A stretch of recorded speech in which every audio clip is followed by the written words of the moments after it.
pianta non riesce a ammazzare, secondo me non riesce a ammazzare.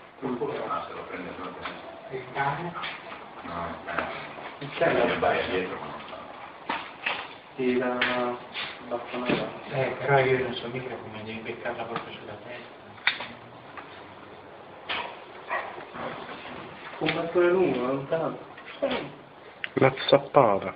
Dai, con una scopa. O col muscolo. Non so, troppo delicato. Che fate adesso il filmino? Lo mettete su YouTube? Mo si sta cagando sotto il cespuglio. Si muove. Prova a lasciarlo libero, vediamo se ci risolve. No, porca La spuglia alla destra. Vado così.